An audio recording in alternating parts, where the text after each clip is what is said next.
kaming ano eh. Information officer, spokesperson. Pero basically dito lang naman po sir sa event po na ito. Okay. Okay, good afternoon sir.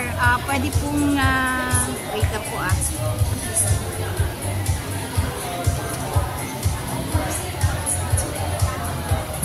Dito ka?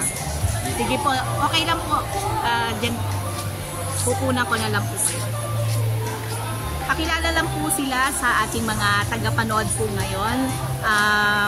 Buong pangalan at posisyon po at kung saan po ahead. Ako po si Philip Parilla, Assistant Secretary for Infrastructure Management sa Department of Information and Communications Technology. Opo. Ano po ang ginaganap po natin ngayon na ano po ang role ng DICT dito po sa launching ng Connectivity for Communities program kung saan ay i-launch po itong digital classroom sa Southville 8B National High School? Well, basically, no, yung pag-provide po ng digital classroom or digital connectivity and classroom online learning ay isa po yan sa mga gustong mangyari po ng Department of Information and Communications Technology para po yung mga estudyante natin ay makagamit po ng digital technology for their education. So, kasama po yung course access to internet, access to different researches, digital content, and also access to different applications para po magamit nila for their own respective educational requirements. Ano po ang kahalagahan ngayon ng kumpanya po ng EdgePoint sa pagpapabuti po ng internet connectivity sa buong bansa? Ang EdgePoint po kasi isa po sila sa mga independent tower companies. So, ang kliyente po talaga nila ay mga telecom companies. And they install towers for the use of the telecom companies. So, bali, yung pong mga towers na yun, usually it connects to the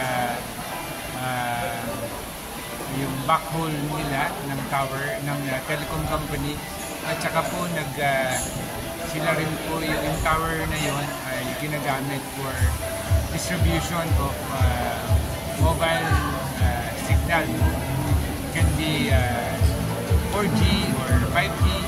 Yan po yung mga mas makakatulong po ba to kasi 'di ba dati-rati po ang mga cell sites ay ginagawa po mismo ng mga telecommunication companies katulad po ng Smart, Globe, dito. Mas magiging epektibo po ba o mas magiging mas malakas ang internet connectivity kung nakakonsentrate lang po sa isang company o sa mga kahalintulad na kumpanya tulad ng EdgePoint po yung pangangasiwa, pagtatayo ng mga cell sites?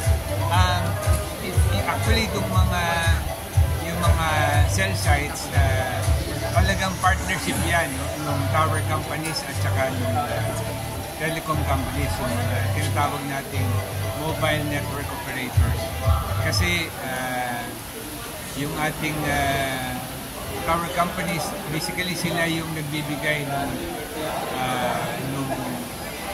tawag natin ng passive infrastructure. Yung tower itself, tapos pati yung supporting facilities like power and yung space for the active equipment na gagamitin sa paglalagay po ng mga telecom equipment. So, partner po yung dalawa sa ngayon.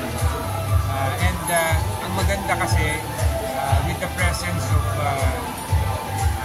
companies such as EdgePoint, mas marami po yung mailalagay ng mga towers sa buong Pilipinas kasi yun ho ang specialization nila, no? Gumawa ng tower. And and magbigay ng service doon sa mga mobile network operator telecom company. So, ang mga telcos natin, ang concentration nila is to provide the service. And yung infrastructure na kailangan, sasabihan lang nila yung mga kumpanya na katulad ng EdgePoint, kailangan namin ng tower dito sa lugar na to. So sila na yung maglalagay. Tapos maglalagay na lang sila ng equipment and they will just provide the companies such as EdgePoint yung parang rental fee para doon sa gamit ng tower. So you're saying, sir, na mas mapapabilis at matitiyak na makakarating sa iba't ibang mga sulok ng Pilipinas ang EdgePoint dahil po nakakonsentrate sila sa pagtatayo at pagmamanage ng mga cell sites. Yes. Bali, towers, no? Kasi yung cell site, combination na yan ng tower and support infrastructure plus the active equipment na sinasabi ko kanina. So, sa ngayon, talagang towers lang na yung sa kanila. Sir, pwede pong pakibanggit nyo lang po yung kung ano ang epekto ng EdgePoint sa pagtatayo po ng mga towers sa lahat ng sulok po ng bansa. Yun nga, nabanggit ko kanina, no? Kasi dahil ang specialization nila pagtatayo ng tower eh. So, talagang hinahanap nila yung mga lugar na walang signal. At makikipag-usap sila doon sa telecom company para malagyan yung of course, yung telecom company will have to do its own study, may market demand study sila, and pag nagkaroon na sila ng meeting of the minds, magkakaroon na ng tower. And yun nga, easily, yung service, it can be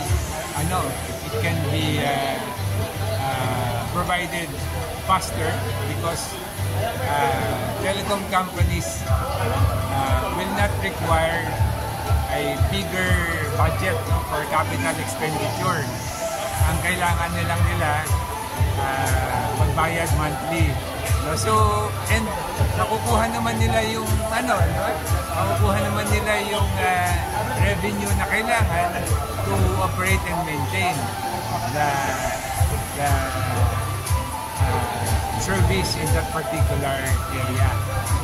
Last na lang po, ano po ang mandato ng DICT o ng Department of Information Communication, Telecommunication?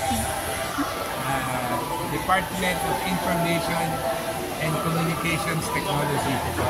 So, actually, ano po namin, meron po kaming mga ginagawa, no?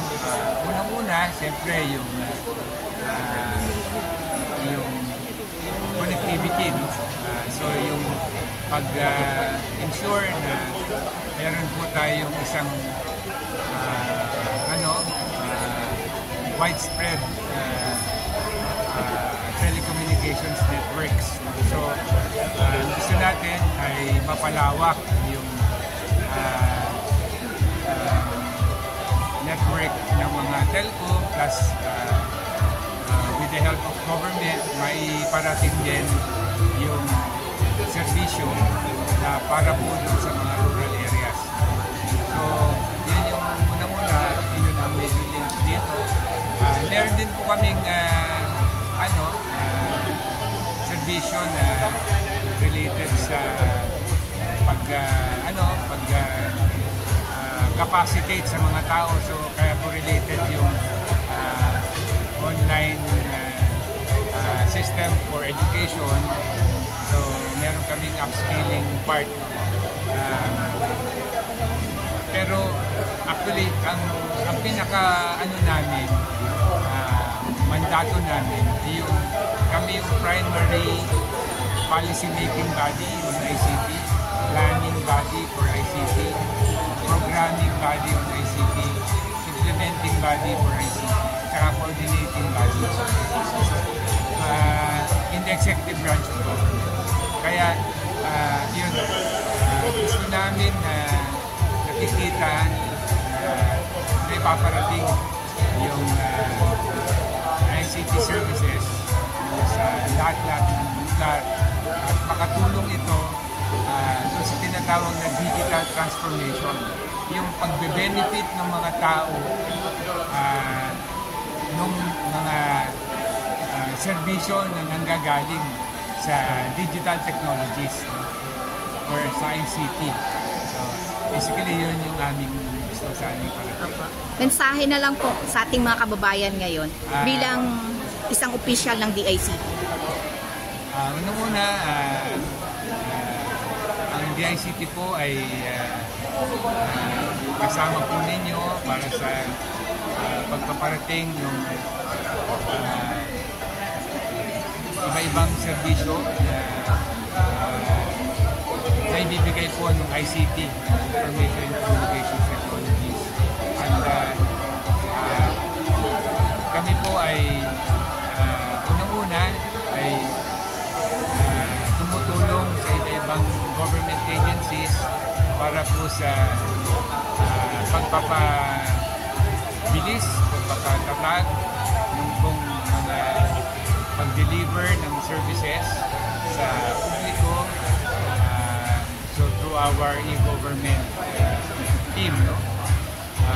And different e-government services and applications.